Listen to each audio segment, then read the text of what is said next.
Assalamualaikum warahmatullahi wabarakatuh. Bismillahirrahmanirrahim. Alhamdulillahirabbil alamin. Wassalatu wassalamu ala asyrofil anbiya'i wal mursalin sayyidina Muhammadin wa ala alihi wa sahbihi ajma'in. Rabbi shrah li sadri wa yassir li amri wahlul 'uqdatam min lisani yafqahu qawli. Amma ba'du. Yang terhormat Bapak Kepala SD Negeri Pagagan 1, Bapak Ibu Guru Pengajar SD Negeri 1 Pagagan 1 yang saya hormati, marilah senantiasa kita menjadikan puji syukur kehadirat Allah Subhanahu wa Ta'ala, yang mana berkat limpahan rahmat, taufik dan hidayahnya lah kita masih bisa diberikan kesehatan, kesempatan untuk bisa bertemu di tempat ini dalam acara menyebarkan pemahaman dan penerapan budaya positif oleh CGP di SD Negeri Pagagan 1. Selawat beserta salam semoga tetap tercurah limpahkan kepada junjungan kita Nabi Muhammad SAW yang telah membawa kita minatul mati iman. Bapak Ibu yang saya hormati, saya selaku pembawa acara pada pertemuan hari ini akan membacakan susunan acara yang disusun sebagai berikut. Yang pertama yaitu pembukaan, yang kedua sambutan dari Bapak Kepala Sekolah Negeri Pagagan 1, dan yang ketiga pemaparan materi dari CGP SD Negeri Pagagan 1, yang keempat yaitu tanya jawab, dan yang terakhir penutup. Marilah kita buka acara pada hari ini dengan pembacaan basmalah bersama-sama. Bismillahirrahmanirrahim. Acara yang selanjutnya yaitu sambutan kepada Bapak Muhammad Ali Santoso. Waktu dipersilakan.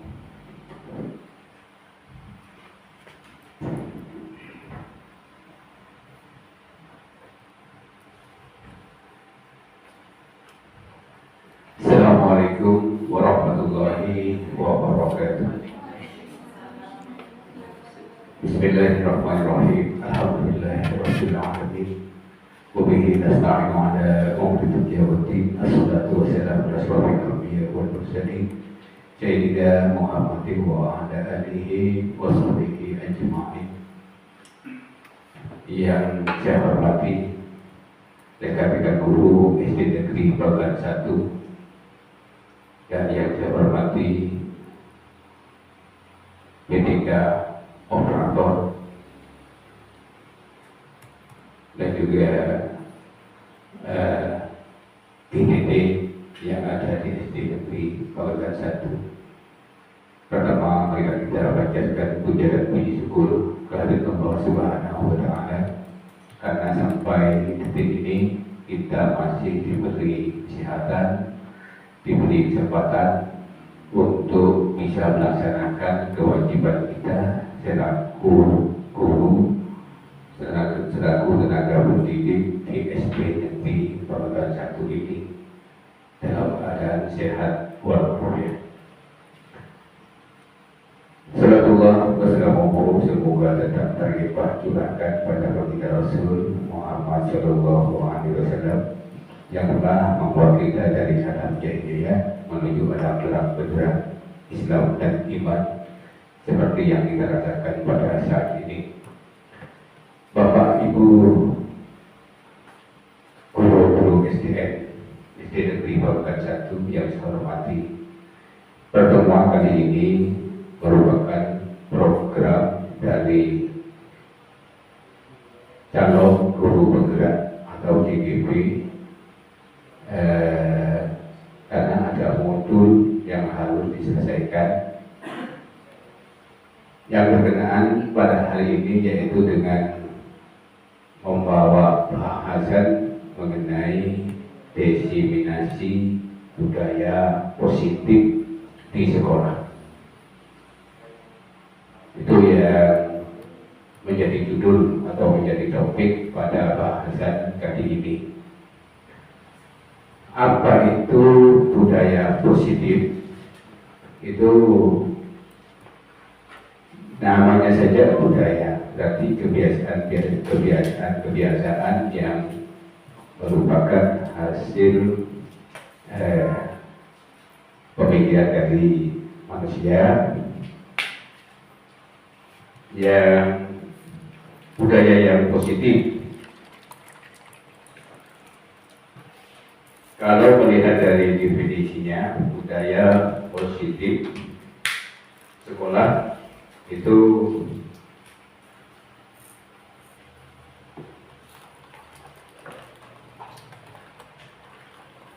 untuk membangun karakter siswa. Itu dikutip dari laman Guru Penggerak.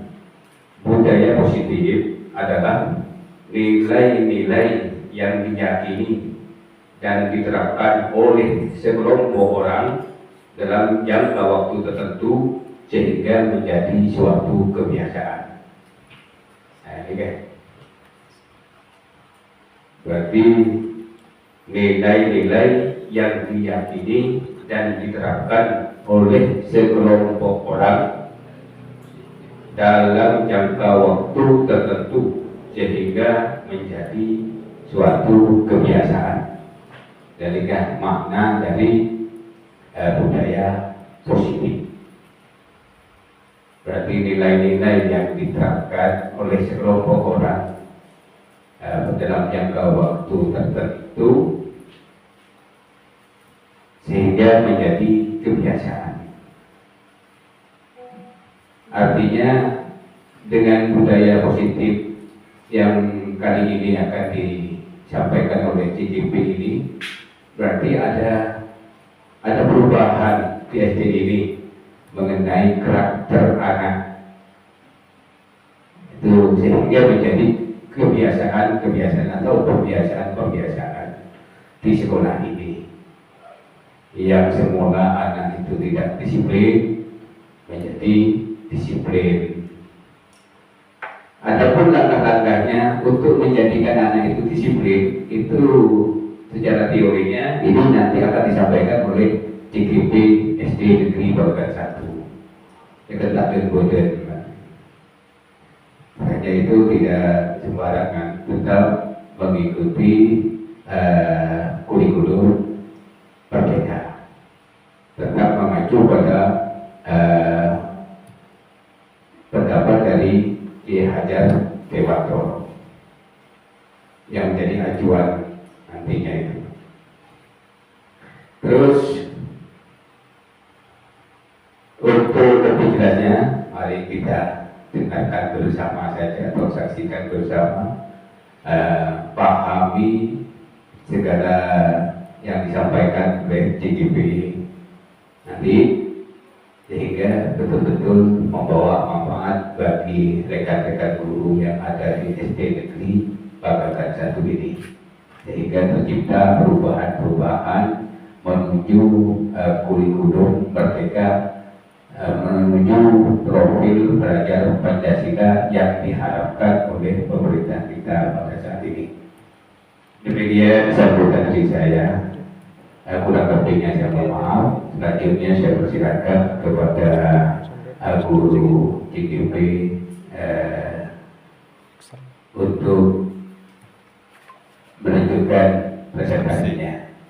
Kepada moderator kami kembalikan. Cukup dari saya. Assalamualaikum warahmatullahi wabarakatuh.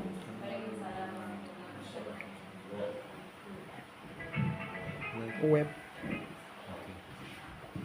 Bapak Ibu, demikian sambutan dari Bapak Kepala SD Negeri Babakan 1 untuk acara selanjutnya, yaitu pemaparan dari CGP SD Negeri Babakan 1 kepada Ibu Evi Susanti Bajaria.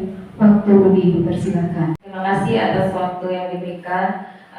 Terima kasih juga kepada Bapak Kepala Sekolah atas dukungan dan motivasinya kepada saya. Terima kasih juga kepada rekan-rekan teman sejawat yang telah memberikan dukungan, yang telah memberikan support luar biasa kepada saya, sehingga saya bisa menyelesaikan tugas diseminasi budaya positif ini tepat waktu. Pertama-tama marilah kita panjatkan puji syukur kehadirat Allah Subhanahu wa taala karena pada hari ini kita bisa berkumpul di sini dalam rangka diseminasi budaya positif, penyebaran pemahaman budaya positif untuk kemajuan sekolah kita ke depan. Semoga dengan ini bisa menjadi budaya positif di sekolah kita nanti. Amin. Kedua, selawat dan salam semoga tetap terjual limpahkan kepada junjungan kita Nabi besar Muhammad SAW. Karena berkat rahmat dan hidayahnya kita bisa berkumpul di sini. Juga karena berkat sudah membawa kita dari alam jahiliyah menuju alam terang benderang. Mohon maaf Bapak Ibu, kali ini saya grogi, jadi mental semuanya. Pada kesempatan kali ini izinkan saya 1 jam saja menyampaikan penyebaran pemahaman tentang diseminasi budaya positif modul 1.4 dari yang merupakan tugas saya sebagai guru penggerak, di mana saya harus mengimplementasikannya atau saya harus menularkannya kepada rekan-rekan guru di SD Negeri Pagadan 1. Saya berdiri di sini bukan sebagai pemateri, tapi saya berdiri di sini hanya sebagai perantara dari guru penggerak untuk menyampaikan bahwa dalam kita mengajar ada budaya positif yang harus kita terapkan di sekolah ini. Tujuan kegiatan pada kali ini adalah yang pertama, pada akhir kegiatan nanti kita diharapkan bisa memahami tentang disiplin positif dan nilai-nilai kebajikannya. Kemudian kita memotivasi perilaku manusia berkaitan dengan hukuman dan penghargaan.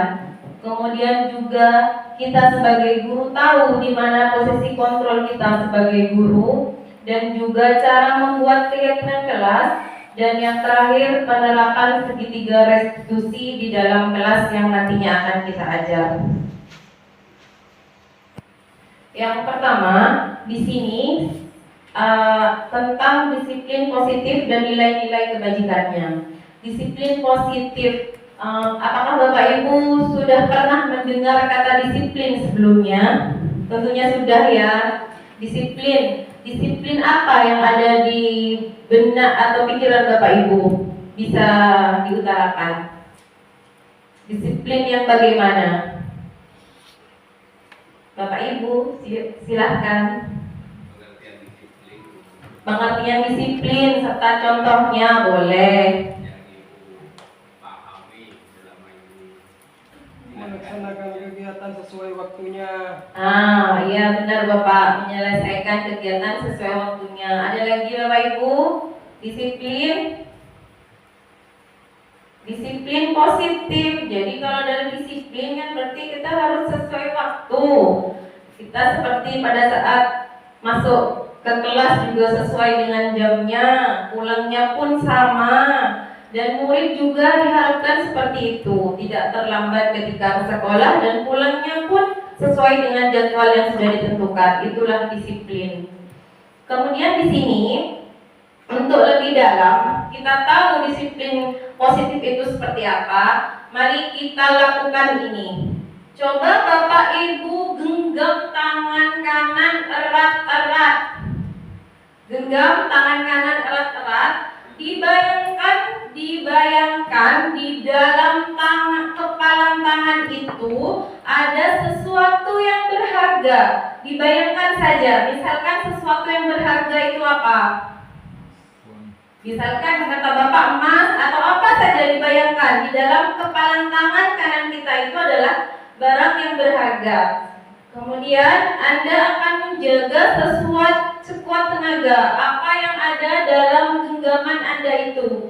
Seandainya ada teman Anda yang menyuruh untuk membuka kepalan tangan itu, apakah akan Anda buka? Tidak. Kenapa tidak? Karena sesuatu yang berharga, betul. Kemudian kalau saya buka, Bu. Kalau ada teman yang ingin Membuka, dibuka. Alasannya Bapak? Ya biar sama-sama tahu, walaupun berharga mereka juga tahu bahwa saya menghargai terhadap barang ini. Ya betul. Jadi ada dua kemungkinan. Yang pertama, pertanyaan pertama dan kedua bervariasi ya. Kita akan sekuat tenaga akan mempertahankan. Yang pertama, kita akan mempertahankan menutup kepala tangan itu, tidak bersedia membuka. Tapi pertanyaan ketiga, siapa yang sesungguhnya memegang kontrol yang menutup kepala tangan yang berusaha dengan cara. Jadi ada sesuatu atau ada motivasi ketika ingin membuka. Karena seperti Bapak tadi contohnya, saya ingin teman saya juga tahu kalau yang dipegang saya itu berharga. Jadi seperti itu Pak. Jadi yang pegang kontrol membuka dan menutup tangan itu adalah diri kita sendiri. Sama halnya ketika kita sebagai guru, tidak boleh kita menyuruh murid, ayo dibuka kepala tangannya, karena saya sebagai guru ingin melihat yang di dalam. Tidak boleh seperti itu, karena murid juga memegang kontrol atas dirinya. Jadi murid di sini juga akan mempertahankan, berusaha mempertahankan agar kepala tangan itu tidak dibuka. Jadi sebagai guru diharapkan untuk tidak seperti itu kembali. Ilusinya seperti itu. Seperti halnya kita punya barang berharga yang ada di tangan dan kita tidak ingin membukanya. Ilusinya sama dengan ketika kita menyuruh murid untuk membuka kepala tangan itu. Kadang kan murid tidak mau. Nah, di sini seorang psikiater dan pendidik, Dr. William Glasser dalam kontrol teorinya meluruskan makna kontrol. Jadi pada dasarnya kita tidak bisa memaksa murid untuk berbuat sesuatu jikalau murid tersebut memilih untuk tidak melakukannya. Jadi kita tidak bisa memaksa. Walaupun tampaknya guru sedang mengontrol perilaku murid, hal demikian terjadi karena murid sedang mengizinkan dirinya dikontrol. Ini sependapat ya Bapak Ibu. Mulai sekarang kita tidak akan memaksa murid untuk berlaku sesuai dengan keinginan kita. Kemudian yang kedua, menggunakan kritik dan rasa bersalah untuk mengontrol murid, mengantarkan mereka pada identitas yang gagal. Mereka belajar untuk merasa buruk tentang diri mereka. Mereka mengembangkan dialog diri yang negatif. Jadi, ketika kita nanti mengontrol murid, jangan sampai kita mengantarkan mereka pada identitas yang gagal. Kita nanti diharapkan mengantarkan mereka pada identitas yang sukses, insya Allah. Kemudian, bagaimana seseorang itu bisa berubah dari paradigma stimulus respon kepada pendekatan teori kontrol. Dalam bukunya, Stephen R. Covey dalam bukunya Principle Centered Leadership 1991 menyatakan bahwa bila kita ingin membuat kemajuan perlahan, sedikit-sedikit ubahlah sikap dan perilaku Anda. Namun, bila kita ingin memperbaiki cara-cara utama kita, maka kita perlu merubah acuan kita. Ubahlah bagaimana Anda melihat dunia, bagaimana Anda berpikir tentang manusia, ubahlah paradigma Anda, skema pemahaman dan penjelasan aspek-aspek tertentu tentang realitas. Jadi, perubahan itu dimulai dari kita sebagai guru, kemudian nanti kita tularkan kepada peserta didik atau murid. Dan perubahan itu tentunya perlahan-lahan, sedikit-sedikit dari sikap dan perilaku. Nah, ini adalah dari stimulus respon beralih ke teori kontrol. Pertama, stimulus respon, realitas, kebutuhan kita sama. Nyatanya realitas atau kebutuhan kita berbeda. Jadi ini dikembangkan dari stimulus respon berubah menjadi teori kontrol. Semua orang melihat hal yang sama, ternyata setiap orang memiliki gambaran yang berbeda. Kemudian kita mencoba mengubah orang agar berpandangan sama dengan kita. Padahal kita berusaha memahami pandangan orang lain tentang dunia.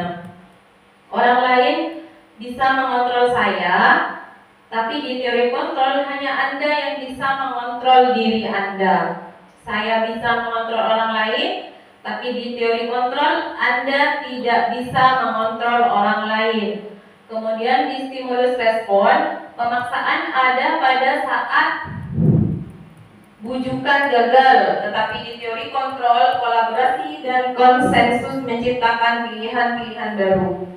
Jadi dalam stimulus respon juga model berpikir itu kalah menang, tapi di teori kontrol model berpikir adalah menang-menang. Jadi harus menang. Nah, di sini menurut Ki Hajar Dewantara dan Dian Gosen bahwa disiplin ini adalah sebagai bentuk kontrol diri. Belajar untuk kontrol diri agar dapat mencapai suatu tujuan mulia dari nilai-nilai kebajikan yang universal. Nilai-nilai kebajikan itu seperti apa? Yaitu nilai-nilai kebajikan yang disepakati bersama, lepas dari suku bangsa, agama, bahasa, maupun latar belakangnya.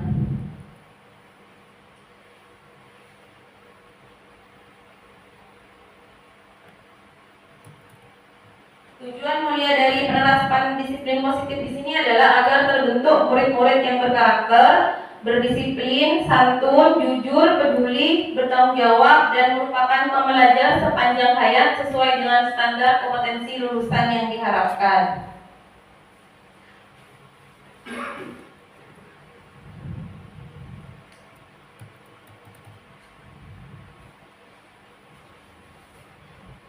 Kemudian yang kedua adalah tentang motivasi perilaku manusia. Sebelum motivasi perilaku manusia, kita speaking dulu agar lebih semangat atau lebih tidak tegang karena sudah siap. Jadi pada saat speaking saya minta semuanya di depan. Minta semuanya di depan. Sebelum ke teori motivasi. Di depan ya, di depan semuanya. Pak, di depan Pak. Adabnya sini, bener Mbak, ke sana. Nah, di depan semuanya Bapak Ibu.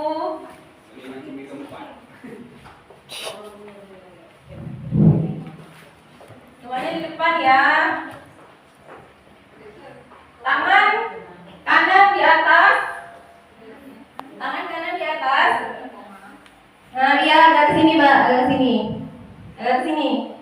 Tangan kanan di atas. Tangan kiri begini, di bawah ya, di sebelahnya, bukan gini Mbak. Tangan kanan di atas, tangan kiri begini. Tangan kanan di atas, tangan kiri begini ya. Kemudian ini adalah judulnya, murid saya yang paling nakal siapa namanya? Edi. Jadi judulnya menangkap Edi. Jadi kalau ada kata Edi, segera ditangkap. Cara menangkap, jangan ditangkap di tangannya sendiri. Ini Edi, ini adalah Edi. Nah, satu ini Edi. Jadi kita harus menangkap Edi. Judulnya adalah menangkap Edi. Karena murid saya yang paling aneh Edi, gitu ya. Jadi menangkap Edi. Menangkapnya, saya Edi. Kalau ada kata Edi, langsung ditangkap. Tapi di tangan yang di orang lain. Misalkan Mbak, ini Edi langsung gitu ya, bisa? Bisa, silakan. Pokoknya ditangkap, Edinya ditangkap. Siap Bapak Ibu, siap ya, siap. Tangannya gini ya, Edinya ini ya.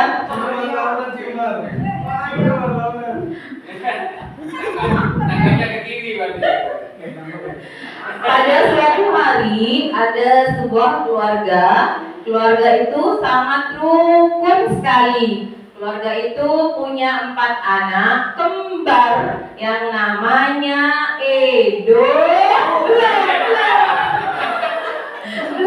Belum masih Edo. Namanya Edo, Eda, Edi.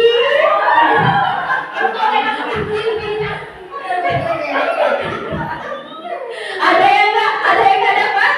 Ada yang nggak dapat? Ada yang nggak dapat Edi? Ada yang nggak dapat Edi? Ada? Oh semuanya dapat? Oke lanjut, lagi.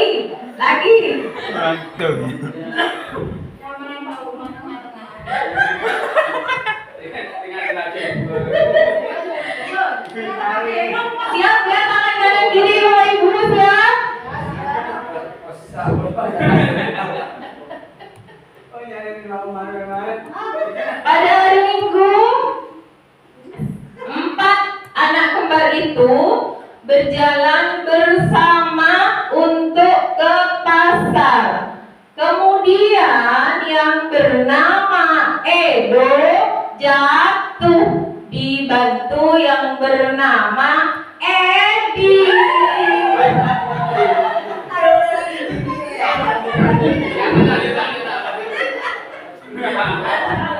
Ada yang dapat Edi? Ada.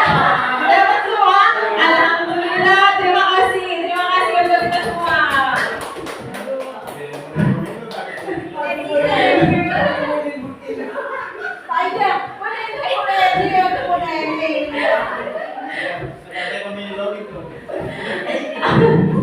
Semuanya dapat Edi?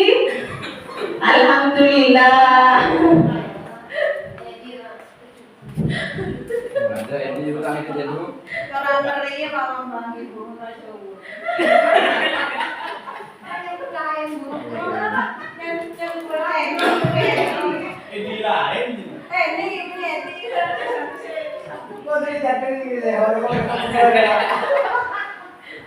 Karena semuanya dapat Edi, jadi tidak ada. Kalau ada yang dapat Edi ada kejutan, yang nggak dapat Edi itu ada kejutan sebenarnya. Karena semuanya dapat, jadi lewat ya. Terima kasih atas briefingnya. Kemudian yang kedua adalah tentang motivasi perilaku manusia. Motivasi perilaku manusia ini ada 2 motivasi. Yang pertama adalah motivasi intrinsik atau motivasi yang ada dari luar. Contohnya kita bekerja karena ada bapak kepala sekolah ingin mendapatkan pujian, itu adalah motivasi ekstrinsik dari dalam.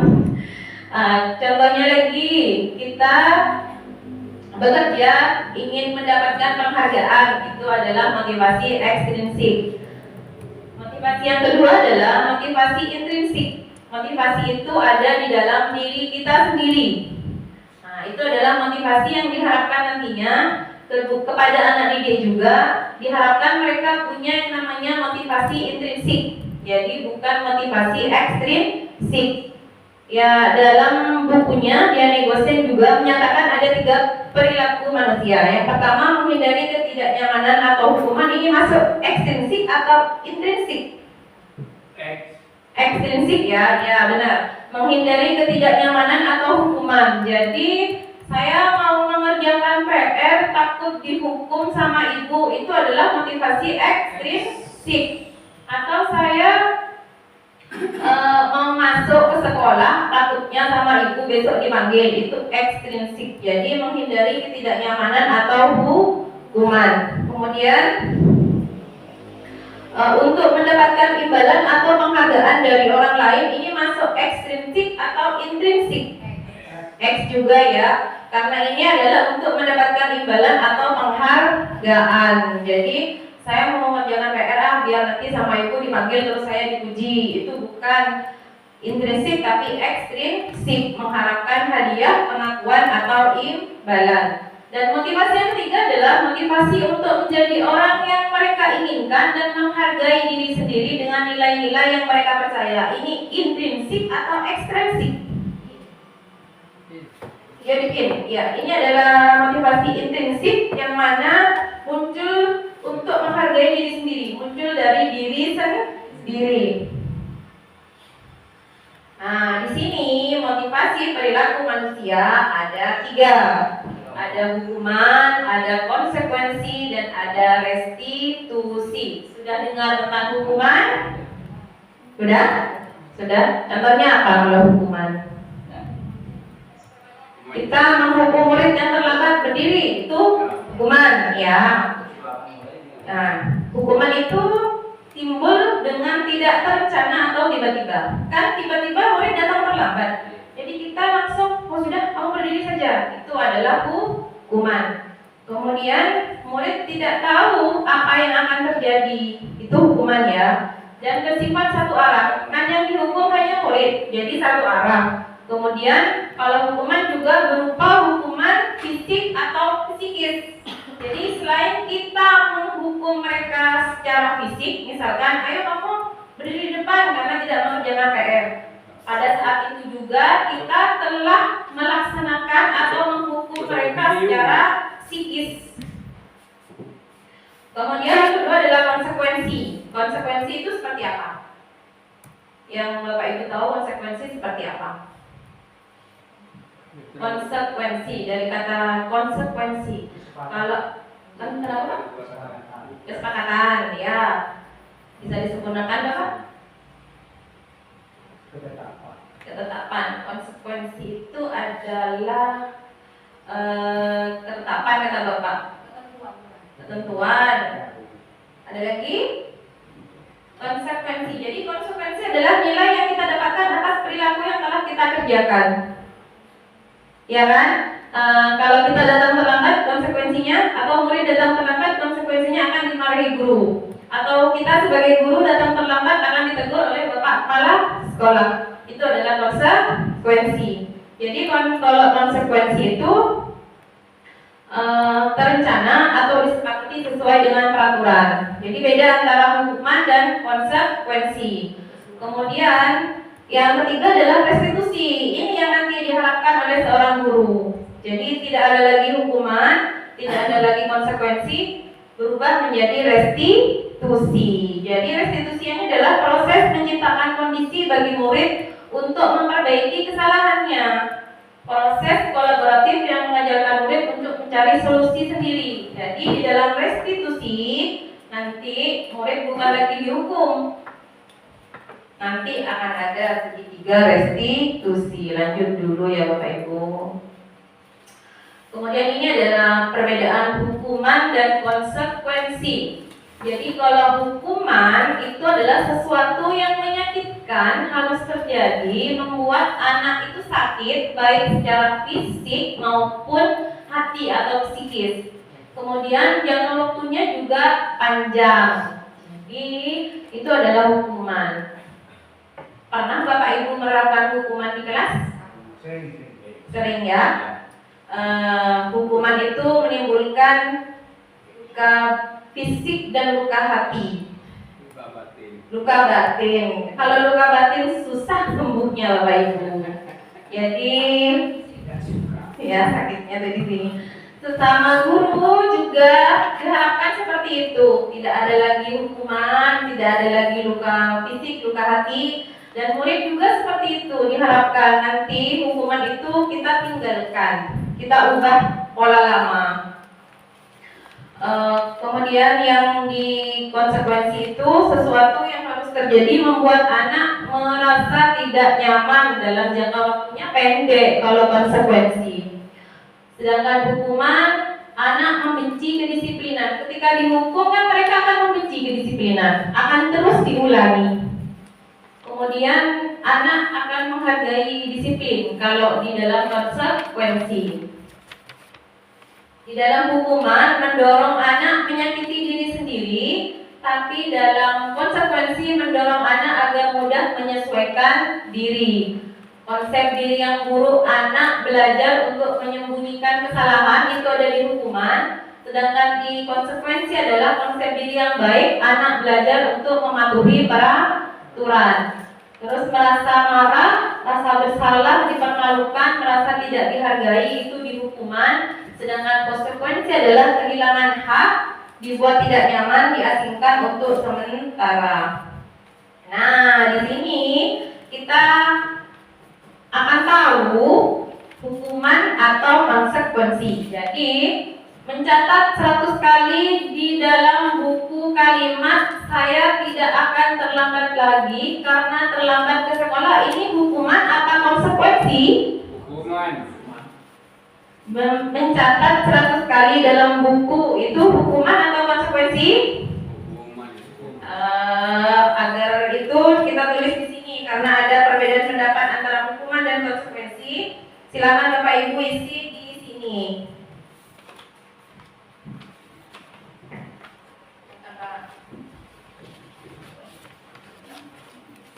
Langsung ya, 1.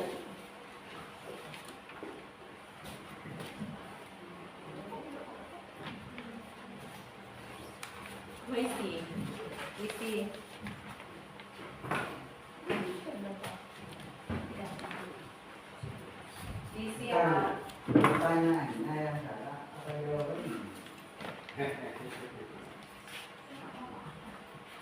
Jadi yang pertama, mencatat 100 kali di dalam buku. Jadi menyuruh anak mencatat di dalam buku, saya tidak akan terlambat lagi karena terlambat ke sekolah. Itu hukuman atau konsekuensi? Ditulis satu. Jawabannya hukuman apa konsekuensi? Nanti ditaruh di depan kalau sudah selesai. Iya. Enggak? Semuanya ditulis di situ. Terlanjur ya.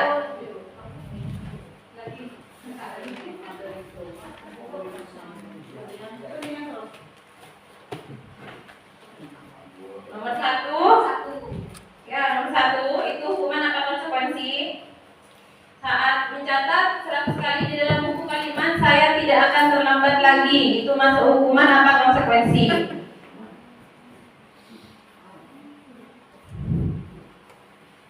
Nomor dua, lari mengelilingi lapangan basket 2 kali karena terlambat hadir di sekolah.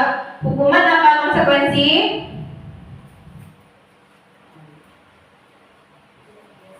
Kalau hukuman tadi ada luka batin dan luka fisik. Kalau konsekuensi itu adalah karena memang kesalahan kita sehingga harus menerima konsekuensi.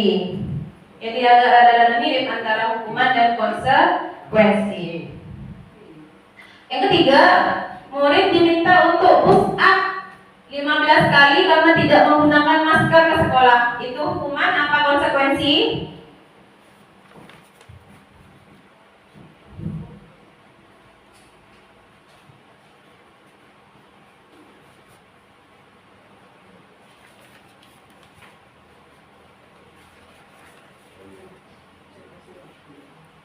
Yang keempat, menggantikan kertas tugas teman yang telah dicoret-coret.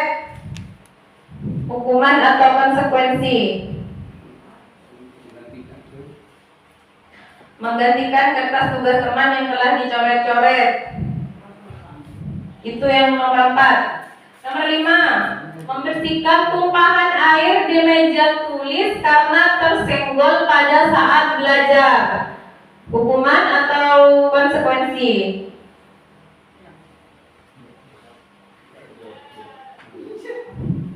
Kemudian murid disuruh untuk tidak mengenakan sepatu seharian di sekolah karena tidak mengenakan sepatu hitam. Jadi karena tidak menggunakan sepatu hitam dihukum tidak boleh menggunakan sepatu seharian. Jadi seharian tidak pakai sepatu karena tidak memakai sepatu hitam. Jadi murid sepatunya harus hitam. Kalau gurunya bebas atau hitam? Oh bebas. Asal bersepatu ke sekolah ya Bu ya. Kalau guru ada bebas ya Pak ya? Oh bebas. Lari mengelilingi lapangan basket 2 kali karena terlambat 10 menit untuk pelajaran PJOK. Pernah Bapak? Tekut. Itu hukuman atau konsekuensi Bapak? Hukuman. Silakan dituliskan, yang sudah silakan ditambah ke depan. Kalau ada lem.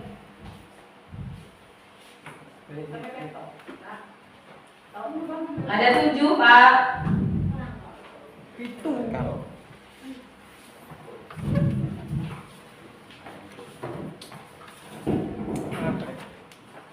Ada hukuman dan ada konsekuensi.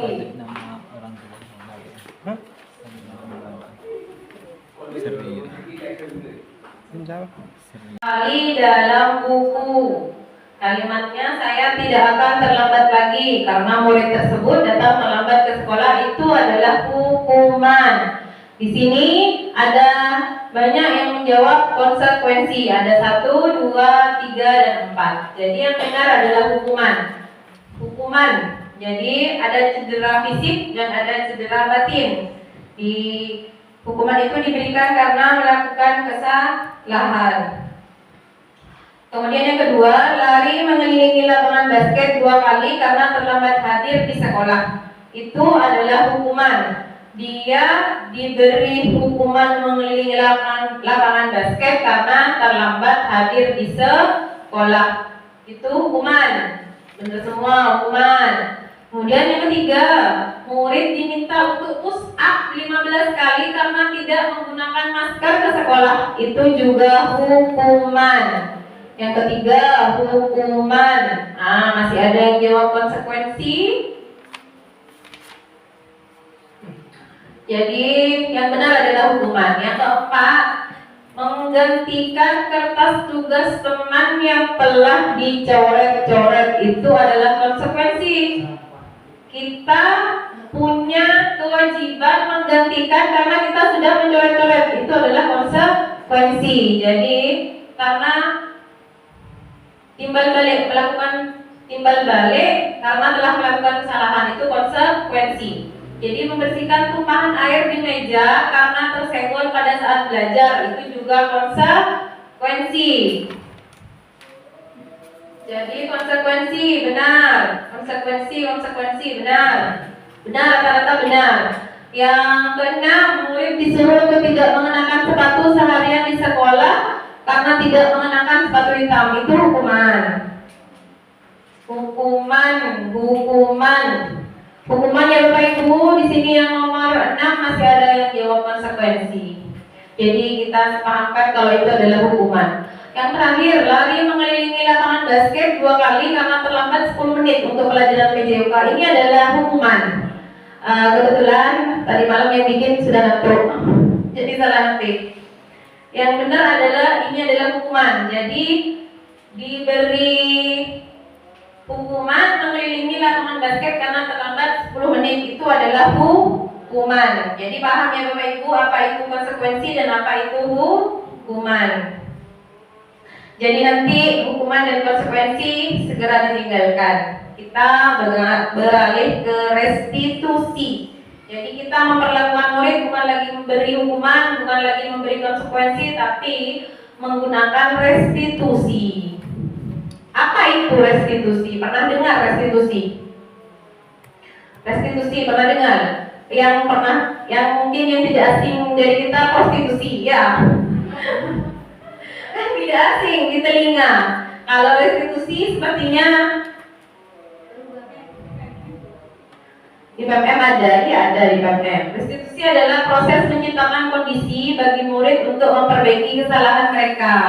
Jadi dikembalikan lagi pada identitas murid, sehingga mereka bisa kembali pada kelompok mereka dengan karakter yang lebih kuat. Restitusi juga merupakan proses kolaboratif yang mengajarkan murid untuk mencari solusi masalah mereka dan membantu murid berpikir tentang orang seperti apa yang mereka ingin atau tujuan mulianya dan bagaimana mereka harus memperlakukan orang lain. Itu adalah restitusi. Jadi tidak lagi diberi hukuman dan konsekuensi, tapi kita menerapkan restitusi.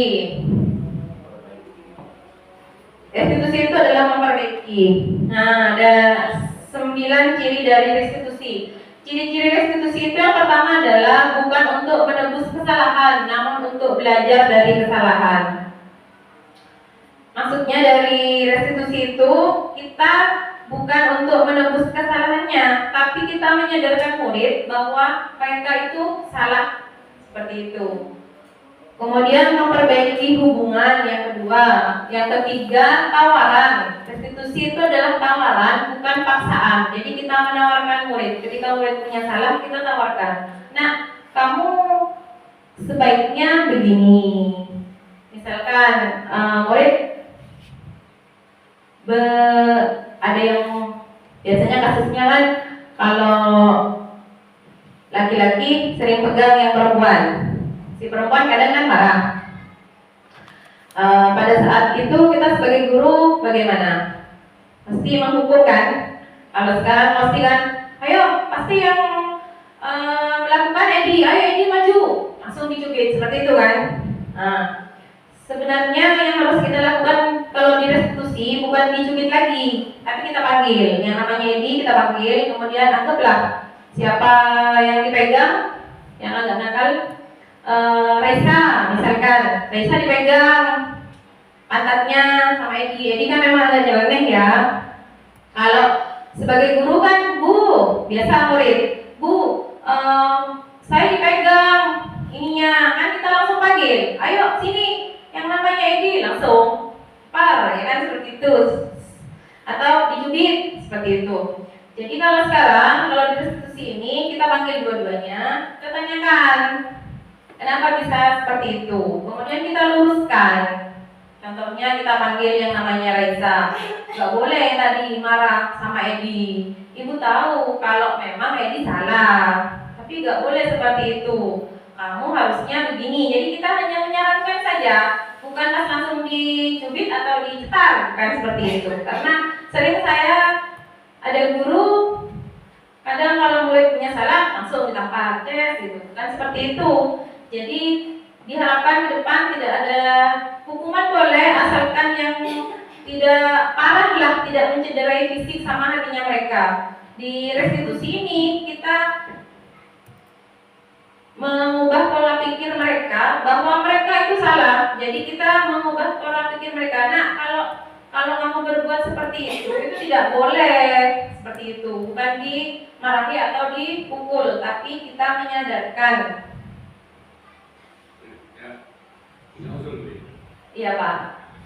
Saya punya pengalaman dulu, Iya. masih jadi guru mengajar. Itu ada anak nakal luar biasa. Kasusnya seperti yang barusan disampaikan oleh Ibu Esti. Itu ada anak laki-laki memegang payudara anak perempuan. Iya, Pak. Akhirnya saya panggil ke kantor itu, saya tanyakan, itu mungkin yang dimaksud dengan restitusi. Restitusi. Hanya saya tanyakan, jawabannya itu sangat aneh. Itu dari anak laki-laki itu, kenapa kamu pegang-pegang punyanya ini? Itu jawabannya, wah enak pak, empuk. Empuk, itu kelas 4. Kelas 4 di SD kota dulu. Saya itu waktu sepuan di kota Bangkalan. Yang 4.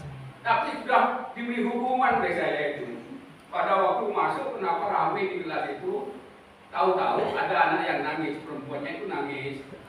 Kenapa kamu dipegang payudaranya sama Edi misalnya, sama Edi.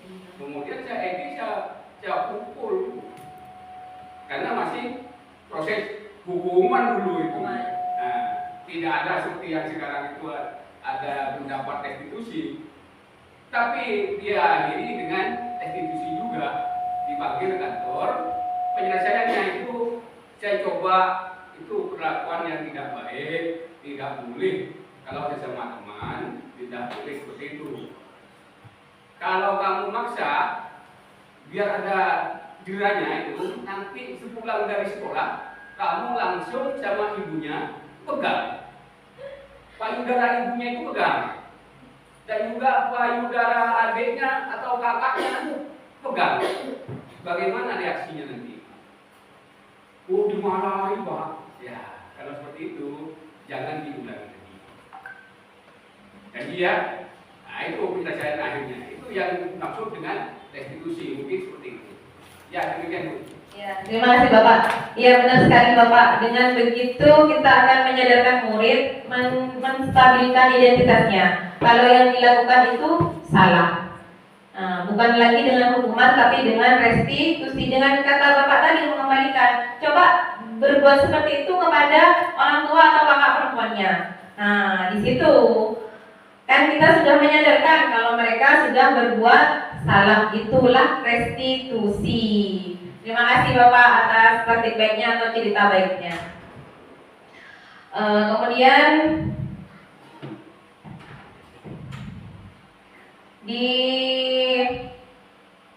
dihukum oleh penghargaan saat kita berulang kali menjanjikan hadiah kepada anak-anak agar berperilaku bertanggung jawab, atau kepada seorang murid agar mempelajari sesuatu yang baru, atau kepada seorang karyawan agar melakukan pekerjaan yang berkualitas, kita sedang berasumsi bahwa mereka tidak dapat melakukannya atau mereka tidak akan memilih melakukan menjelaskannya.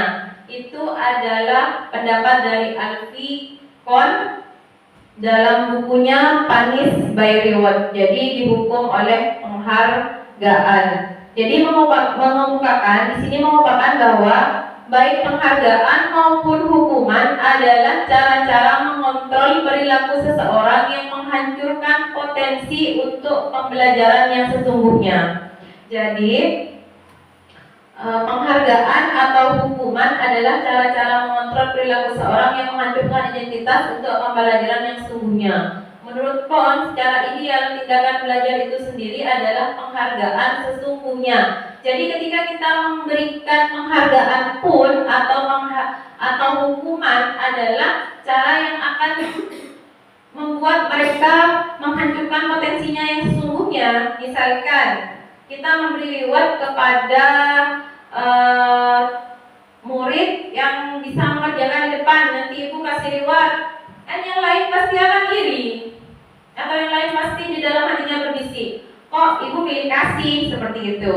Di situ meskipun kita memberi penghargaan, juga harus hati-hati karena menyangkut mental dan psikis anak didik kita. Kadang kan nggak sering ya, atau tidak terpikir, ayo yang nilainya paling tinggi nanti ibu kasih hadiah makan-makan sama ibu, seperti itu kan ya. Atau ibu kasih hadiah bolpen, jangan seperti itu lagi, karena nanti yang lain pasti akan merasa iri. Ibu kalau itu pilih kasih, selalu dikasih itu karena pintar, ibu sayang, bukan seperti itu. Sejatinya kita sebagai guru bisa sebagai teman bagi murid, bisa juga sebagai pemantau bagi murid, bisa sebagai manajer bagi murid. Itu akan dibahas nanti di posisi 5 posisi kontrol guru.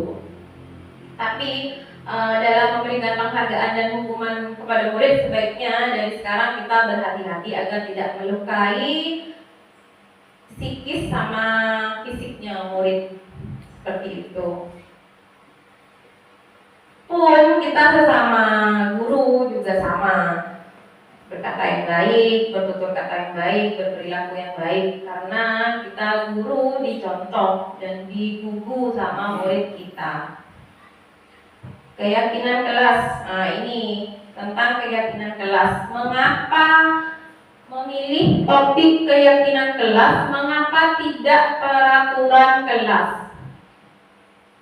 Nanti kita menerapkan kepada murid, kita punya keyakinan kelas yang diharapkan nanti murid mengikuti keyakinan kelas kita. Kalau dulu ini namanya tata tertib Bapak Ibu. Kalau sekarang itu keyakinan kelas dibuat oleh murid sendiri dan kita membantu membuat keyakinan kelas itu dan disepakati bersama. Kenapa tidak keyakinan? Kenapa harus keyakinan kelas? Mengapa bukan peraturan kelas? Nah, di sini seperti mengapa kita memiliki peraturan tentang penggunaan helm pada saat mengendarai kendaraan roda 2. Nilainya untuk keselamatan. Mengapa kita memiliki peraturan tentang penggunaan helm pada saat mengendarai kendaraan roda 2? Nilainya nanti nilai keselamatan atau keyakinannya, nilai atau keyakinan itu sama. Saya kalau nggak pakai helm nanti kalau jatuh kebetul, seperti itu kan untuk keselamatan dan diyakini sendiri. Terus contoh yang kedua, mengapa kita memiliki peraturan tentang penggunaan masker dan mencuci tangan setiap saat? Kan itu nilainya atau keyakinannya untuk kesehatan. Jadi nilainya itu harus muncul dari dalam diri sendiri kayak tadi yang motivasi intrinsik, kemudian dihubungkan ke keyakinan kelas ini. Kenapa kok keyakinan bukan peraturan? Karena harus timbul dari dalam diri. Ketika menggunakan helm tadi, kenapa saya harus menggunakan helm ketika keluar? Kan untuk keselamatan, takutnya jatuh atau takut kenapa-napa. Kemudian mengapa tidak menggunakan masker? Mengapa saya harus menggunakan masker setiap saat atau mencuci tangan? Karena nilainya atau keyakinannya untuk kesehatan. Jadi di sini ada nilai-nilai keselamatan atau kesehatan yang disebut sebagai keyakinan. Dan keyakinan ini harus tumbuh dari dalam diri sendiri. Nah, di sini pembentukan keyakinan sekolah atau kelas. Nanti kita tahun ajaran baru nih nanti kan ya Bu, Bapak Ibu ya. Kalau menurut info bakalan di rolling ya. Kita tidak akan mengajar di kelas itu lagi. Di situ sebelum kita mulai pelajaran, kita menetapkan dulu keyakinan kelas ke siswa kita. Dan ciri-ciri dari keyakinan kelas itu lebih bersifat abstrak daripada peraturan. Jadi kan kalau dulu peraturannya gini, tidak boleh datang terlambat ke sekolah, itu kan peraturan ya Bapak Ibu. Kalau di keyakinan kelas nanti kita menanamkan karakter pada anak didik. Misalkan, ayo gimana supaya kamu tidak terlambat ke sekolah. Anak didik diberi ruang atau diberi kesempatan untuk mereka mengutarakan apa yang mereka inginkan yang akan diterapkan dalam pembelajaran kita. Maksud saya paham ya? Jadi nanti kita bikin kesepakatan atau keyakinan kelas dengan murid sebelum kita memulai pelajaran atau sebelum pembelajaran itu dimulai. Dan keyakinan kelas itu yang kedua berupa pernyataan-pernyataan universal. Pernyataan keyakinan kelas senantiasa dibuat dalam bentuk positif. Yang ketiga, yang keempat, keyakinan kelas hendaknya tidak terlalu banyak sehingga mudah diingat dan dipahami oleh semua warga kelas. Jadi, misalkan lagi kan tidak terlambat ke sekolah atau lebih pagi datang ke sekolah, itu keyakinan kelas yang harus muncul dalam diri murid dan dalam diri guru juga. Kemudian misalkan di kebersihan, kita tanamkan bahwa kalau membuang sampah itu kelas kita akan menjadi kotor. Jadi kita tanamkan dalam diri murid bahwa kotor itu tidak baik, sehingga murid akan motivasi intrinsiknya keluar. Oh, kalau kotor itu tidak baik, saya tidak akan membuang sampah sembarangan. Jadi muncul dalam diri mereka bukan lagi peraturan. Kalau di peraturan tidak boleh membuang sampah sembarangan, tapi kita menanamkan kepada murid agar motivasi intrinsiknya keluar, di mana murid itu tidak akan lagi membuang sampah sembarangan.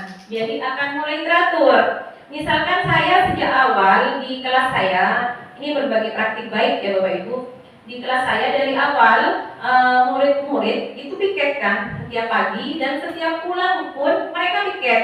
Karena itu adalah saya menanamkan, saya belum kenal ini, belum kenal keyakinan kelas atau keyakinan yang ini, belum kenal. Karena dulu saya berpikir bahwa kelas ini harus bersih ya nak. Jadi ketika kalian datang bersih, kalian pulang pun harus bersih. Saya menanamkan itu kepada anak didik saya. Dan kemudian di dalam keyakinan kelas ini ditanamkan juga bahwa motivasi itu harus muncul dari dalam diri anak itu. Jadi kita sebagai guru memotivasi anak agar mereka memiliki keinginan untuk bersih. Jadi kalau silahkan Bapak Ibu lihat di kelas saya, kalau jam pulang pasti bersih, pas pagi juga pasti bersih. Karena mereka menyapu dari pagi datang itu sudah menyapu sesuai dengan keinginan mereka. Tidak ada yang namanya denda, yang nggak nyapu denda atau yang nggak nyapu laporkan sama ibu, itu tidak ada. Jadi memang sudah menjadi kesepakatan kita di dalam kelas. Itu yang disebut dengan keyakinan kelas. Jadi kalau sudah pulang, murid yang piket itu sudah sadar akan tanggung jawabnya. Ada yang tutup pagar, ada yang tutup jendela, ada yang menyapu, ada yang tutup pintu, seperti itu. Ditanamkan keyakinan kelas sejak dini. Paham maksud saya tentang keyakinan kelas? Bisa ya Bapak Ibu kita terapkan di kelas kita nanti. Kemudian di nomor 6, semua warga kelas hendaknya ikut kontribusi dalam pembuatan keyakinan kelas lewat kegiatan curah pendapat. Nah, iya, dalam keyakinan kelas ini nanti di PMM ada ya Bapak Ibu ya? Ada? Keyakinan kelas ada ya? Di situ kita membuat keyakinan kelas untuk kesepakatan bersama. Nanti ditempel kayak ada ininya juga, murid juga menempelkan apa yang mereka mau dalam keyakinan kelas itu ya. Di PMF sudah dikerjakan modulnya yang tentang keyakinan kelas? Sudah hijau semua, sudah dapat sertifikat semua ya Bapak Ibu ya. Keyakinan kelas sudah.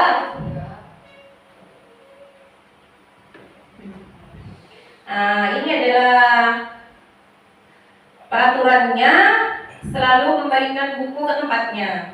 Nilai dari keyakinan kelasnya itu apa Bapak Ibu? Nilainya dari keyakinan kelas atau nilainya dari keyakinan kelasnya itu apa? Selalu kembalikan buku ke tempatnya. Disiplin. Tapi ada lagi? Anak tidak terpaksa dengan motivasi sendiri muncul kesadaran. Iya, motivasi sendiri yang muncul kesadarannya. Jadi bukan dengan dipaksa, tapi muncul dari dalam dirinya. Keyakinan kelasnya itu disiplin. Tadi bertanggung jawab. Ketulusan, ya bagus Bapak. Jadi muncul dari dalam diri yang namanya ketulusan, namanya disiplin, nanti muncul dalam diri anak. Kalau dilarang mengganggu orang lain, keyakinan kelasnya apa Bapak Ibu? Kalau dilarang akan membentuk itu saling Menghargai, bagus sekali. Jadi dilarang mengganggu orang lain ini adalah bentuk menghargai orang lain. Ya Ibu apa tadi Ibu? Kalau dilarang katanya Ibu? kalau anak itu dilarang justru akan membentuk dia jengkel. Ya itu di peraturan kan Ibu. Nanti kita ubah ke keyakinan kelas. Jadi ini kan ke peraturan, kita ubah ke keyakinan kelasnya Ibu. Kelas 1 itu masih kecil. Iya. Sementara memang tidak diberi tiket. Iya. Cuman anak kelas 1 itu semuanya tiap pagi itu mesti sudah membersihkan. Ya itu penanaman disiplin Ibu. Semuanya. Saya cuma kelas harus bersih karena kalau tidak bersih banyak nyamuk, banyak ini. Iya, iya. Itu semua mesti itu tidak ada yang suruh. Semuanya itu nyapu. Ya, itu masuk restitusi Ibu dan juga masuk di keyakinan kelas. Jadi sejak awal anak ditanamkan kalau kalau nggak dibuang sampah, kelasnya kotor, banyak nyamuk seperti itu. Jadi disadarkan dalam diri anak sendiri sehingga muncul motivasi intrinsiknya untuk membersihkan sendiri tanpa disuruh. Ini lagi ada satu masalah Pak. Ya. Kelas 1 itu ada yang melakukan kenakalan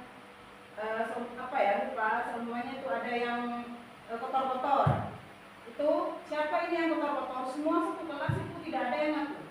Ibu tanyakan siapa yang berani berbuat harus berani bertanggung jawab. Satu yang ngaku saya Bu, saya beri hadiah untuk dia jujur. Akhirnya semuanya itu ngaku. Mulai sekarang kelas 1 siapa? Saya akan menanamkan kejujuran ke anak-anak meskipun itu salah. Harus mengaku. Karena melakukan kesalahan itu kan sadar itu salah. Jadi harus bertanggung jawab.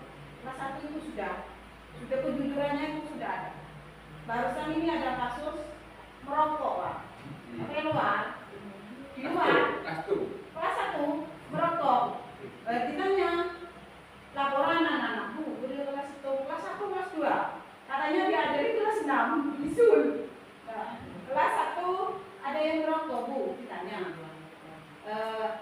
2 orang, terus ada yang satunya gabung ke kelas 2. Di pikirannya merokok punya siapa? Punya bapak. Minta sama bapak, tidak. Iya Bu, sudah minta. Bohong, harus jujur, tidak mau ngambil punya bapak. Kayak itu. Mudah-mudahan tidak lagi Pak. Ya Ibu, terima kasih. Jadi itu merupakan Ibu sudah menanamkan disiplin positif atau disiplin diri pada murid kelas 1 sejak dini. Dan nantinya diharapkan ke kelas 2, kelas 3 akan seperti itu juga. Akan kita contoh di kelas yang lebih tinggi. Tambahan itu nanti untuk penetapannya di sekolah kita itu nanti harus ada dihadiri oleh komite dukungan dari murid. Iya betul Bapak. Jadi ada kerjasama yang baik antara guru dan murid. Untuk menerapkan budaya positif ini nanti kita undang saja wali murid perwakilan dengan komite untuk membahas penerapannya di sekolah kita. Ya, baik Bapak, itu ide yang bagus sekali agar terjalin hubungan yang baik atau komunikasi yang baik antara guru, orang tua dan komite juga. Kemudian lanjut ya Bapak Ibu, hadir di sekolah 15 menit sebelum pembelajaran dimulai. Itu keyakinan kelasnya adalah menghormati orang lain, kemudian berkomitmen. Dilarang melakukan kekerasan. Itu juga kan akan unsurnya atau keyakinan kelasnya, nilai-nilainya untuk keselamatan. Kenapa tidak boleh melakukan keselamatan? Karena itu tidak menghormati orang lain dan juga akan keselamatannya juga akan terancam. Jadi dilarang menggunakan narkoba, itu adalah keyakinan kelasnya, dinilainya adalah kesehatan. Bergantian atau menunggu giliran, menghormati orang lain dan bersabar. Jadi pada saat kita membeli sesuatu atau anak-anak membeli di kantin, diajari untuk bergantian. Itu nilainya adalah bersabar atau menghormati orang lain. Di menggunakan masker, kesehatan, jangan berlari di kelas atau koridor, itu nilainya keselamatan dan keamanan. Nah, ini yang keempat, kebutuhan dasar manusia. Jadi kita sebagai manusia mempunyai kebutuhan dasar. Pernah dengar ya Bapak Ibu ya, apa itu kebutuhan dasar? Dari manusia. Ada berapa kebutuhan dasar dari manusia? Ada 3. Kebutuhan pokok, ya, kebutuhan sekunder, tersier. bukan seperti itu ya Ibu ya. Di sini adalah kebutuhan dasar yang merupakan sesuatu yang kita lakukan untuk mendapatkan apa yang kita inginkan, atau seluruh tindakan yang kita lakukan itu memiliki tujuan. Itu di kebutuhan dasar. Ada 5 kebutuhan dasar dan yang Ibu bilang tadi itu masuk di sini. Kebutuhan dasar yang pertama itu bertahan hidup. Di situ kan butuh pakaian. Pakaian kan untuk butuh di kebutuhan pokok ya. Pokok apa sekunder Ibu? Pokok ya. Makan, tempat tinggal, itu bertahan hidup. Kemudian kebutuhan dasar yang kedua, kasih sayang dan rasa diterima. Jadi itu kebutuhan dasar, kasih sayang dan rasa diterima.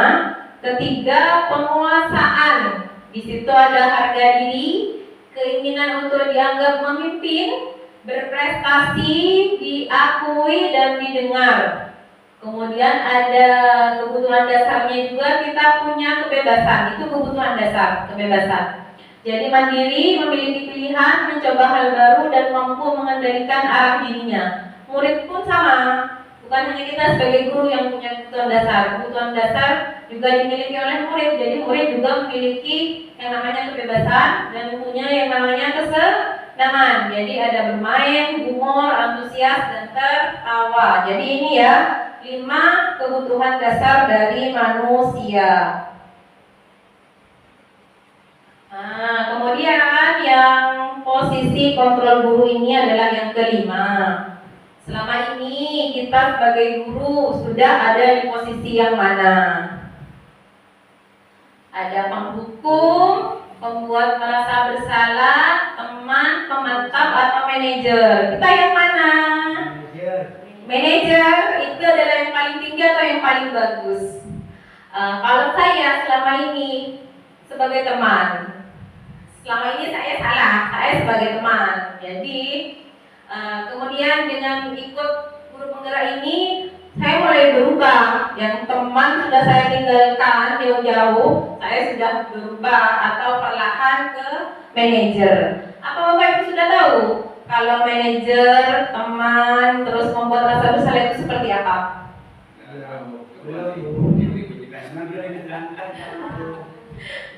Jadi kalau kayak gini nih kayaknya ya Pak, apa namanya? Kalau sudah kayak gini, puyeng saya Bu gitu. Meskipun murid saya juga di kelas, kalau dikasih tabel-tabel kayak gini, Bu tidak mau Bu, puyeng Bu, Ibu aja yang menjelaskan. Ya. Kemudian kayak ada pertanyaan, misalkan kita sebagai guru mengucapkan atau bilang ke anak didik, saya kecewa sekali sama kamu. Harusnya tadi waktu kamu upacara baca undang-undangnya itu yang benar. Itu adalah sebagai guru kita sudah memposisikan pembuat merasa bersalah. Jadi ketika saya bilang seperti itu, saya kecewa sekali sama kamu. Meskipun saya bilangnya pelan-pelan, tapi kan kecewanya mendalam. Si murid saya yang namanya Iil pasti akan, oh ibu kok kayak gitu, padahal saya sudah berusaha semaksimal mungkin, seperti itu. Itu adalah membuat merasa bersalah. Itu jangan diulangi, karena akan terekam. Kan mereka masih kecil, akan dibawa ke psikisnya nanti, akan dibawa ke sikap mereka ketika sudah besar. Kemudian pernyataan juga, kok kamu tidak pernah benar melakukan ini? Sudah ibu ulangi berkali-kali, tapi tetap salah terus. Itu adalah penghukum. Karena apa? Karena bilangnya kamu tidak pernah benar, ada kata-kata kamu tidak pernah benar. Meskipun murid itu bodoh sebodoh-bodohnya, tidak boleh seperti itu, tidak boleh sebagai penghukum. Atau kita bilang, ayolah nak, nulis nak, ayo nulis, lakukan ini demi ibu nak, biar kamu nanti jadi anak yang pintar. Kan ada kadang kita menemui murid kita tidak mau nulis, ada di kelas saya ada, tidak mau nulis, tidak mau baca, itu ada. Setelah ibunya bilang, ayolah nak, lakukan ini atau tulis ini demi ibu, sampai ibunya tuh sebagai teman, memposisikan diri sebagai teman supaya si anak menulis. Dan ternyata memang gagal, Bapak Ibu. Saya dulu memposisikan Edi itu sebagai teman. Ayo nulis masa kamu udah kasih sama ibu Edi, ibu ini sudah datang ke sini, pengennya kamu jadi anak yang pintar, seperti itu. Ternyata itu gagal, Bapak Ibu. Edi tetap saja tidak menulis sampai sekarang. Tapi sekarang mulai ada perubahan karena perlahan-lahan sudah saya jejali. Kemudian yang berikutnya adalah, apakah kamu mau mendapatkan stiker bintang hari ini? Misalkan ada anak yang kelas 1 biasanya suka itu. Kalau kamu melakukan kebaikan, nanti ibu kasih stiker bintang. Stikernya nanti bisa ditempel di mapnya. Misalkan ada mapnya, punya map. Jadi nanti yang melakukan kebaikan bilang sama ibu, mau ibu kasih stiker bintang. Itu adalah pemantau. Apakah kamu mau mendapatkan stiker bintang hari ini? Kita bertanya kepada murid. Muridnya mau, Bu, saya akan melakukan. Itu kita memposisikan diri sebagai pemantau. Kemudian yang di manajer, bagaimana kamu bisa menyelesaikan masalah ini? Jadi itu adalah di posisi manajer. Kenapa kita diharapkan di posisi manajer? Karena kita akan membantu murid memecahkan masalahnya sendiri. Jadi kayak tadi, motivasinya sudah muncul dari dalam diri sendiri, sudah ada motivasi. Dan nanti ketika mereka punya masalah, diselesaikan sendiri. Jadi kita hanya memanajeri atau sebagai manajer saja, membantu mereka menyelesaikan masalahnya. Kemudian ada pernyataan lagi, kamu selalu yang paling terakhir kalau mengumpulkan. Itu adalah penghukum. Yang mana yang diharapkan? Yang diharapkan adalah kita sebagai guru memposisikan diri sebagai manajer. Jadi kita membantu murid menyelesaikan masalahnya, bukan lagi sebagai penghukum, membuat merasa bersalah, teman, pemantau, sebagai manajer. Tinggalkan yang 4 ini. Tinggalkan. Kalau langsung ditinggalkan sepertinya tidak bisa ya Bapak Ibu ya. Tidak bisa. Jadi perlahan-lahan ditinggalkan, kita menuju ke manajer. Di sini posisi kontrol apakah aku? Pertanyaannya, saya kecewa sekali dengan kamu. Posisi kontrol apa ini Bapak Ibu? Saya kecewa sekali dengan kamu. Tadi sudah. Buat perasaan. Ya, yang mana? Yang kedua. Membuat rasa bersalah, membuat merasa bersalah. Kemudian ada lagi Posisi kontrol apakah aku? Pertanyaannya. Kamu tidak pernah benar melakukannya. Sekarang keliling lapangan 3 kali. Menghukum. Kita cek apa benar itu menghukum. Nah, iya benar menghukum. Kemudian posisi kontrol apakah aku? Pertanyaannya, kira-kira bagaimana kamu akan memperbaiki masalah ini? Manajer ya, ini manajer. Kira-kira kita membantu. Kira-kira bagaimana kamu akan memperbaiki masalah ini? Di manajer. Kemudian, ayolah lakukan demi bapak atau ibu. Teman tadi ya, saya sudah melakukannya sebagai teman. Kemudian, posisi kontrol apakah aku? Kamu terlambat 15 menit. Apakah kamu sudah mengerti konsekuensi yang dilakukan bila terlambat? Ini masuk apa? Pemantau. Kenapa? Karena di situ tidak ada hukuman. Jadi pemantau. Jadi kita sebagai guru jangan lagi sebagai penghukum ya Bapak Ibu, kasihan anak didik kita. Jadi kita bisa sebagai pemantau, kita bisa sebagai manajer, kita juga bisa memposisikan diri sebagai teman.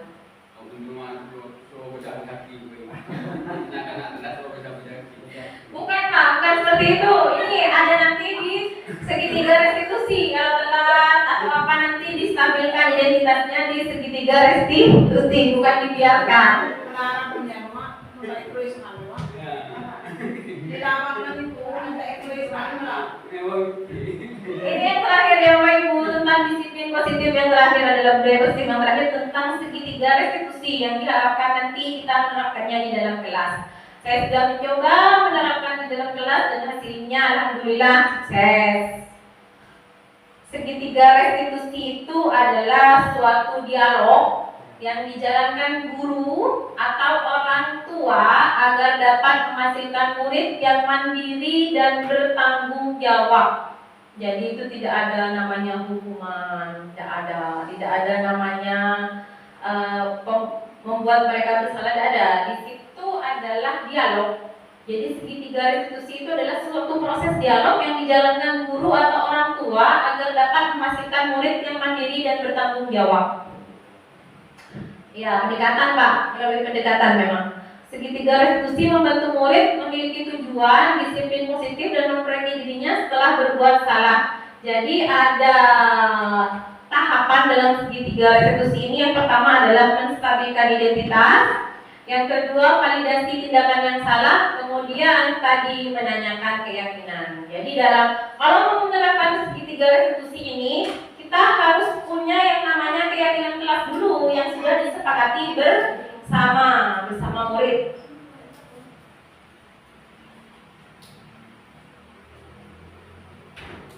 Nah, ini menstabilkan identitas untuk membuat anak yang merasa gagal karena berbuat salah menjadi positif terhadap dirinya. Gurunya berkata, berbuat salah itu hal yang manusiawi, tidak ada manusia yang sempurna. Atau saya ambil contohnya saja begini Bapak Ibu. Ketika ada siswa saya datang terlambat, contoh ya, ini contoh. Dua siswa saya datang terlambat. Pada saat datang terlambat, biasanya kita marahi ya. Kenapa datang terlambat? Seperti itu kan? Harusnya tidak terlambat. Ya Bapak, seperti itu ya Bapak. Ya seperti itu. Karena kamu telat, ayo air dijaga di atas. Seperti itu ya. Pada saat terlambat, kita bantu dulu dengan pertama menstabilkan identitasnya. Caranya menstabilkan identitas, kita panggil dulu siswa yang terlambat itu, kita tanyakan, nah kenapa kamu kok terlambat? Misalkan dia menjawab, saya telat Bu karena bangun kesiangan. Kenapa kamu bangun kesiangan? Ada penyebabnya kan? Karena saya main game Bu, nggak kerasa kalau main game. Nah kita stabilkan dulu identitasnya. Main game memang boleh nak, main game memang boleh karena kamu sudah belajar di sekolah, kamu sudah madrasah, jadi kamu mencari hiburan dengan bermain game. Bermain game itu boleh, kita stabilkan identitasnya dengan seperti itu. Karena memang nyatanya memang butuh hiburan, anak-anak ataupun kita juga butuh hiburan. Jadi kita stabilkan dulu identitasnya. Boleh nak kamu main game, tapi nak ada batas waktunya. Di sini ini sudah berubah lagi ke kita validasi tindakan yang salah. Ada batas waktunya. Kamu harus bisa mengontrol diri, main gamenya dibatasi. Seperti itu kan? Itu di validasi tindakan yang salah. Kita menyadarkan bahwa itu salah, tapi bukan dengan gak boleh main game lama itu udah boleh, bukan seperti itu. Diubah caranya. Kamu boleh main game itu memang menjadi kebutuhan karena kita juga butuh dan namanya hiburan. Tapi nak, waktunya dikurangi. Kamu harus bisa mengontrol waktunya. Jangan sampai lebih dari 1 jam atau jangan sampai lebih dari 2 jam. Kita sudah memvalidasi tindakannya yang salah. Kalau kamu mainnya sampai berjam-jam dan lupa waktu, kamu pasti akan terlambat. Nah, kan dia sudah menyadari, oh iya saya salah, mainnya terlalu lama. Kemudian yang ketiga, kita menanyakan keyakinan kelasnya. Kan kita pernah bikin keyakinan kelas kan nak ya? Iya Bu, keyakinan kelasnya seperti apa? Tidak boleh datang terlambat Bu ke sekolah.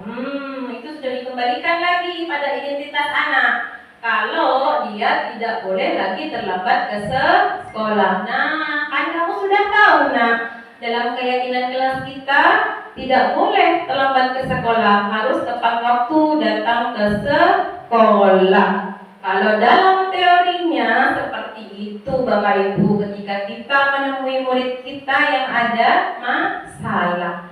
Tapi diharapkan nanti kita sebagai guru juga akan menerapkan segitiga restitusi ini di kelas dan di sekolah nantinya.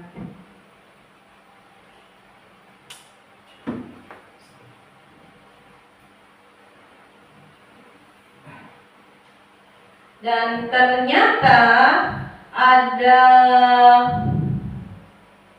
ternyata segitiga restitusi itu adalah yang terakhir. Sebelum saya tutup, mungkin ada Bapak Ibu yang ingin bertanya. Saya akan menjawab sesuai kemampuan saya dan bisa juga dibantu Bapak Kepala Sekolah dan teman-teman juga. Silakan, mungkin ada pertanyaan.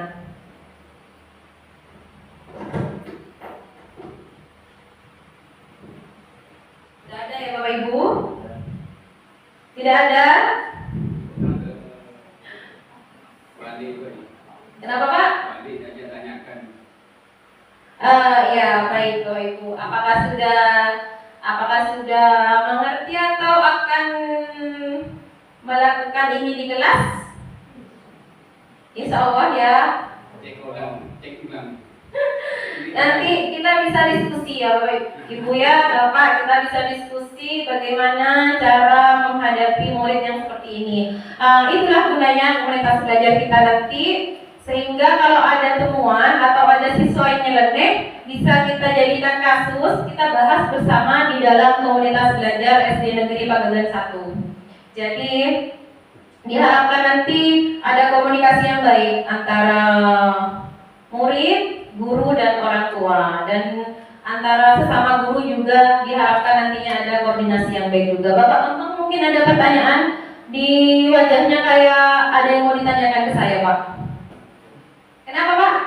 Oh ngantuk. Ngantuk itu adalah hal yang manusiawi. Ya itu kalau ada muridnya yang ngantuk, bagaimana Bapak?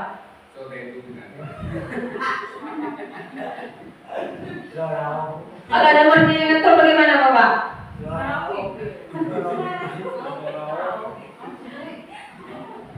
Tanyakan dulu apa sudah ada keyakinan kelasnya. Jadi Pak, jadi perlu ya Pak perlu nanti kita membuat keyakinan kelas, tidak anak-anak itu tidak boleh tidur di dalam kelas seperti itu ya Pak ya. Bukan cuma pada pelajaran Bu, untuk kemeningin. Atau guru juga nanti bikin keyakinan kelas juga, keyakinan kelas di sekolah. Keyakinan kelasnya tidak boleh tidur selama di sekolah. Baik Bapak Ibu, terima kasih atas waktunya. Demikianlah pemaparan, penyebaran, diseminasi budaya positif dari saya. Kurang lebihnya saya mohon maaf Bapak Ibu. Saya masih tahap belajar di sini. Dan insya Allah yang saya dapatkan di guru penggerak akan saya tularkan ke guru-guru semua. Dan saya berharap nanti rekan-rekan saya juga akan menyusul saya menjadi calon guru penggerak. Amin, amin ya rabbal alamin. Semoga pertemuan kali ini ada nilai positif atau nilai yang kebajikan yang akan Bapak Ibu ambil kemudian diterapkan di kelas nantinya. Demikian dari saya, kurang lebihnya saya mohon maaf. Wassalamualaikum warahmatullahi wabarakatuh.